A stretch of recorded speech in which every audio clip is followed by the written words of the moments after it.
Erkeklar yildan yilga qariydi. Ayollar ham yildan yilga qariydi. Testosteroni tushib ketadi.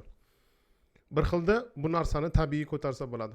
Bir xilda stimulyatsiya qilinadi. Bir xilda ko'tarib bo'lmaydi. Testosteron ukoli olish kerak. Testosteron ukolini olish kerak bo'lgan erkaklar juda ko'p.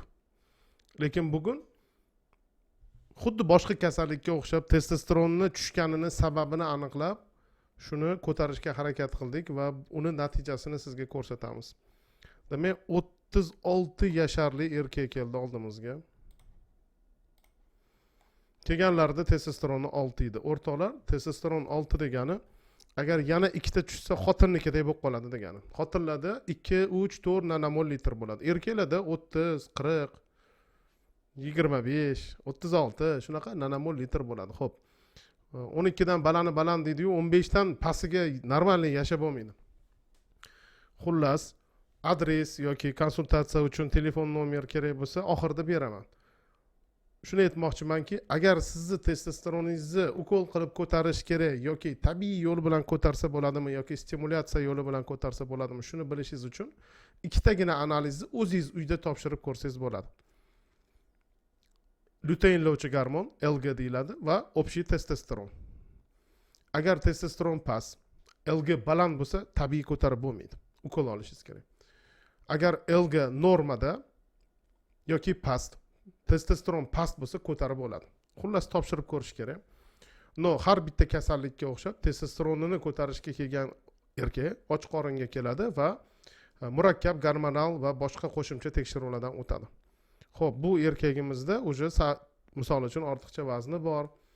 Baxtimizga GSP ga past ekan, baxtimizga LG o'rtacha ekan, baxtimizga prolaktini baland emas ekan. Bu erkakning problemasi xuddi bu hamma erkakga o'xshab qorin qo'yib semirish bo'lgan. Mana bu bioimpedans degan analiz. Bu yerda sizni tanangizda necha kilo yog', necha kilo suv, necha kilo mushak borligini bildiradi.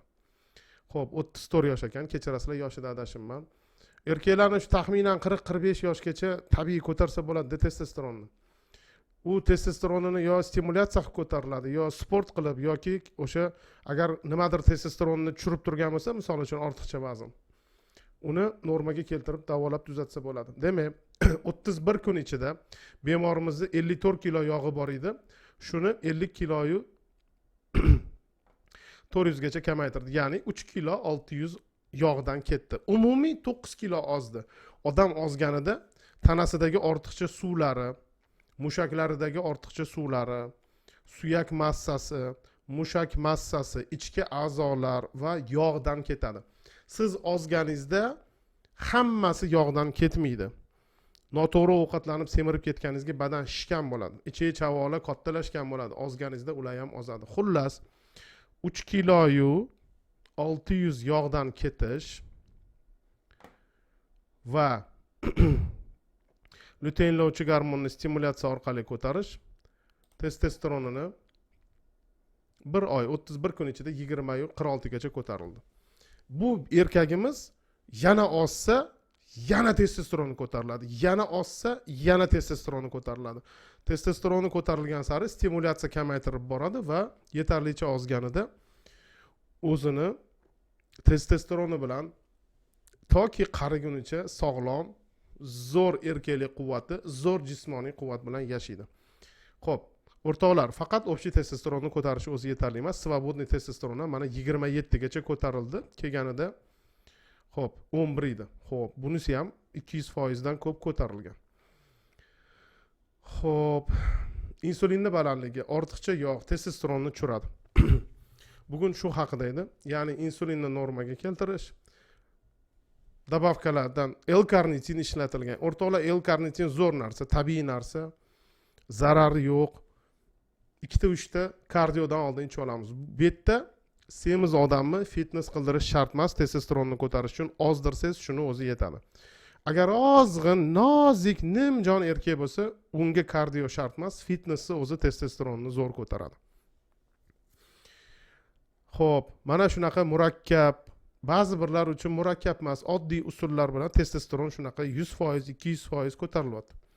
Agar kimgadir konsultatsiya kerak bo'lsa, shu joyda pauza qilib mana bu klinikani nomerlari, telefon qilib klinika bilan bog'lanishinglar mumkin. Mana bu mani telefonim. Telefonni ko'tarmayman, lekin Telegramdan yozsangiz javob beraman. Shu narsani aytmoqchimanki, o'rtoqlar, bu testosteronni tushib ketishi kasallikda. Bu onlayn bo'lmaydi. Kelsangiz prostatangizni uzi qilamiz, tuxumingizni uzi qilamiz, gormonlarga topshirasiz. Bu arzon narsa emas. 3-3,5 million bemalol ketadi. Bemalol bu kamida. Shu atrofida o'rtacha deylik. Shuning uchun mana bunaqa ekan davo yozib bering, mana bunaqa ekan davo yozib bering demaymiz. Normalniy odamga o'xshab konsultatsiyaga kelamiz, tekshiruvlardan o'tamiz, testosteronni ko'taramiz, spermani faoliyatini kuchaytiramiz. Agar tabiiy ko'tarib bo'lmasa, stimulyatsiya bilan ko'tarib bo'lmasa, zamестительный terapiyaga o'tamiz. Buni uyati yo'q.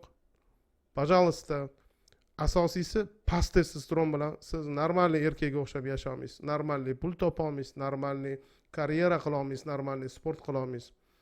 Kimdadir shu narsa bo'layotgan bo'lsa, пожалуйста, kelaveringlar konsultatsiyaga.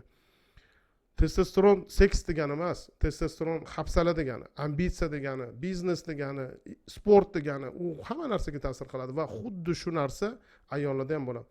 O'rtoqlar, ayolingiz yoki bir ayol qarindoshingiz ayniqsa 40 yoshdan keyin semirib ketib ozolmayotgan bo'lsa, asabi chatoq bo'lsa, uyqusi chatoq bo'lsa, jinsiy xohishi pasayib ketgan bo'lsa, buni testosteroni pasaygan.